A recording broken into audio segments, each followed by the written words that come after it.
Alright guys, today I'm going to be showing you a video on how you can go about programming the Atmel Mega88P and PA AVR devices in your project. This is a video if you just want to get in and out as quickly as possible.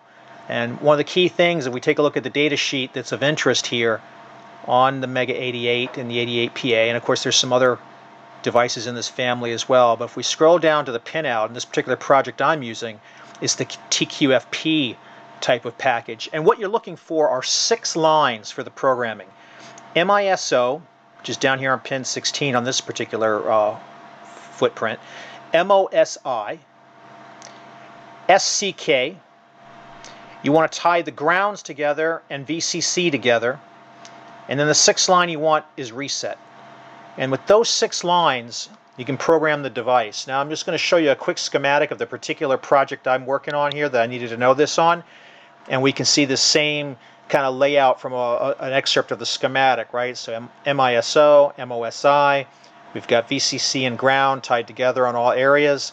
We've got reset, and we've got SCK. And this particular device actually pulled them all out into a 6-pin header that you could solder some bodge wires onto to do this programming. So those 6 lines are all that you need. So let's break away for a second. Let's look at the device, see how it's set up, how it's hooked up, and then we'll come back on how to get the programming adapter configured and ready to go. Here's just a close-up view of the actual TFQP device that I'm using in this project of this Mega88PA, just to kind of give you an idea of it under the microscope. If we come out here, I'll show you a bit of the programming pieces that are involved. So here's the adapter that we're going to be using to do the programming.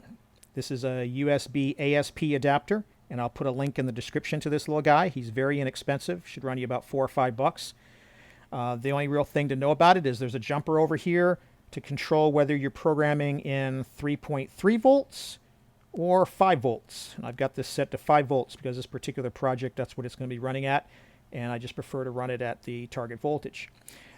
The next thing you have in the package will be a cable like this. Of course, that goes, it's keyed male end here to female end. And then the other piece, sometimes some sellers sell this piece and other ones you have to get it separately. But this is a very handy adapter because you can see here if we zoom in a little bit and I get a little thing I can point this out for you. You can see here we have each of these 6 connections that we were talking about called out for you. And so on this side we've got, I can't even read them here myself without getting really close, but you know, you've got these 3 on this side, and then if I flip it over, the other 3 are on this side. So this is a very handy connection that you can then wire up to the programmer with this cable. Think of it like a breakout board. And now I can then take just some straight up male to female jumpers like these, and I can make a connection over here to what I've done is I've soldered on some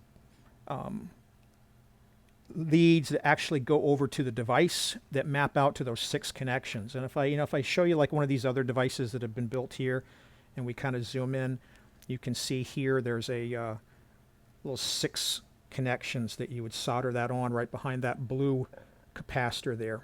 And that represents our 6 lines. You know, we got MISO, MOSI, we got ground, we got VCC, we got SCK, and we've got reset. And those are the 6 lines that we need to program one of these Mega88s. And you'll see the variation of that on lots of different projects. And so between this whole setup, when I plug this into the laptop, and it gets recognized and it powers up, you'll get a red light like this. And then this whole setup is all you need to actually do the programming. The device will be powered from the USB ASP itself. So that's why you run the ground and the VCC lines to it. So now let's take a look at the drivers for this USB ASP. And let's take a look at the programming software that we're going to use on Windows and laptop to actually do the actual downloading of the hex file to program the AVR, as well as setting the fuse values that we want for this particular. If we can go about how you bring that USB ASP device to life under Windows. So the first thing you're going to need to do is to get some device drivers installed, and for that I recommend this Zadig application, zadig.akayo.ie. If you go to this website and you get to pull this guy up and you go to the download link, when you click the download link, what it's going to do is it's just going to run an executable program. It's not going to be a zip or a package or you have to install. It just runs the program. And inside the program are a variety of drivers for these types of programming devices. And if we show this guy, right now I've got this option set that says list all devices, just to show how this is dynamic.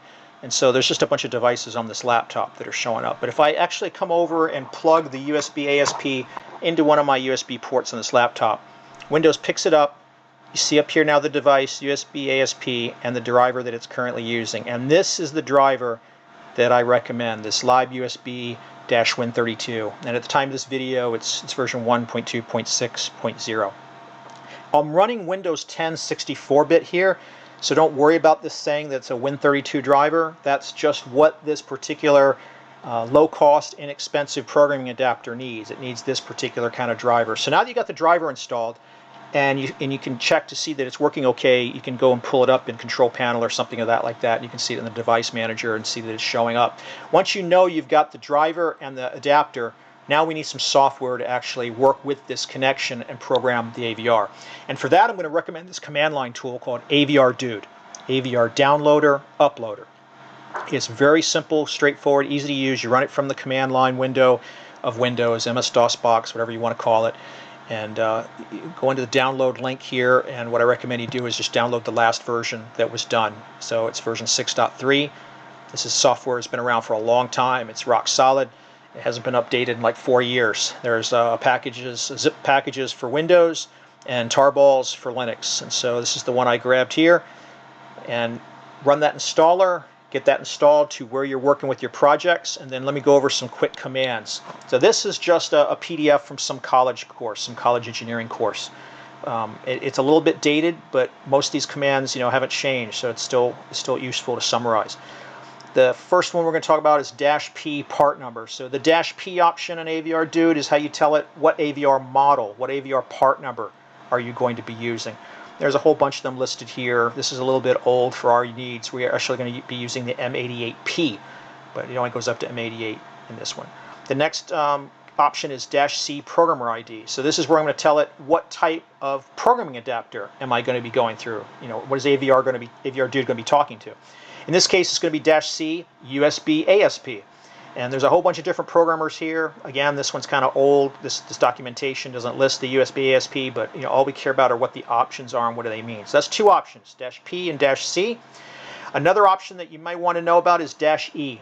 This does an erase. You can erase the flash on the AVR, for example, explicitly. You want to be careful about using something like this a lot because you only have so many read-write cycles on these devices, but sometimes you might want to do this explicitly. The other command I'm going to show in these examples is down here is -U. So -U takes you out of safe mode so that you can update fuses. In this particular hardware project I'm doing, I need to update the fuses, so I'm going to be using this. Another option, or the most common option, is going to be -U. So that previous option was -lowercase-u to get out of safe mode. -uppercase-U is your core workhorse, kind of like macro command line option. It does a bunch of individual ones on here, and it actually does one more. It doesn't even specify. It's going to do the same as a -E. It's going to do an erase of the device. So you don't need to explicitly use -E when you're using this. Mem type down here, you're going to be doing either flash, in our case, high fuse byte, low fuse byte. There's some other options you got. There's an operation after the colon. You can do a R, W, or V. We're going to be doing the W. And then a file name in the case of writing to flash, a hex file name, or a format in the case of updating a fuse. So you're going to end up saying maybe something in hexadecimal and then a format like M to immediately write that out. And the last option I'll show you is -v for verbose output. That's really all you need to know. There's a whole bunch of other stuff in here. You might want to read on your own if you want, but this is the only thing you really need to do if you're just trying to get in and out and get the device programmed. So if I pull up a command line window, the first thing I'm going to go over here is the erase command. So here you can see it's AVRDude -C USB ASP. for the programming adapter type, -P for the part number, M88P, -E to erase. The -U takes us out of safe mode. If we wanted to do some fuse work, I'm just introducing that here, and then -V for verbose. I hit enter. It churns out a lot of information in verbose mode that we can go up here and see.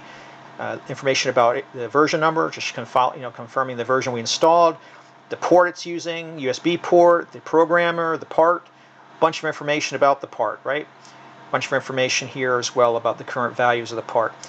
Every time you use this USB ASP adapter with AVRDude, you're going to see this kind of a warning. You can ignore it about setting the SCK period. It's just an anomaly or a quirk, if you will, when combining these two together, AVRDude and USB ASP. It doesn't mean anything.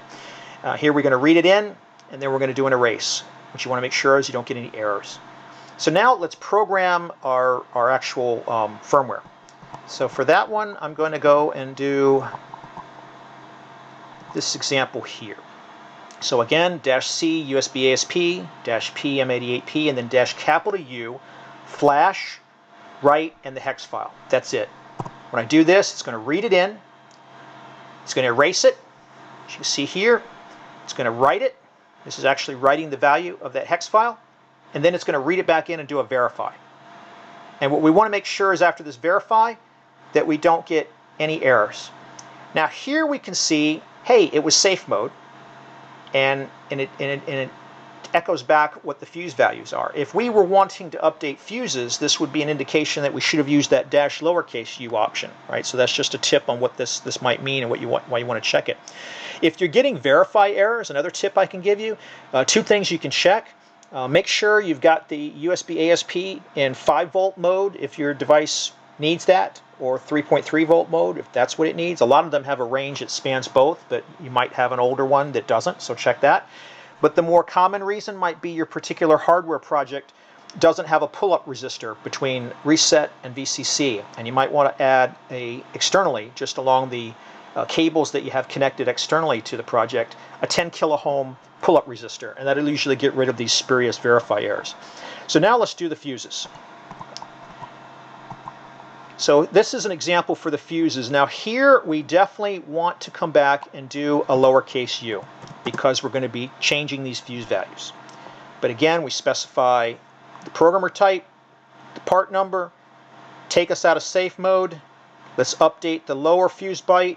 I'm going to write it to hex E0 in immediate mode and the high fuse byte 0xDF in immediate mode. If I hit enter on this, this goes by really fast. But what you want to be able to do is you want to be able to go back here and make sure you didn't get any errors, right? So we're going to read in the low byte, we're going to write it, we're going to verify it, and we want to make sure that we don't get any errors there. And then we're going to go do the same thing for the high and make sure that we read it, write it, and verify it. So in both these cases, we got no errors, and that means we've successfully programmed the fuses, high and low, and we've successfully erased and programmed the M88PA with the hex file content they want for this project. That's as easy it is. I hope this helped you out. If you got questions or comments, or just maybe you got some better ideas or some different tools, go ahead and leave a comment in the video below. If you found this useful, please like and subscribe, and thank you for watching.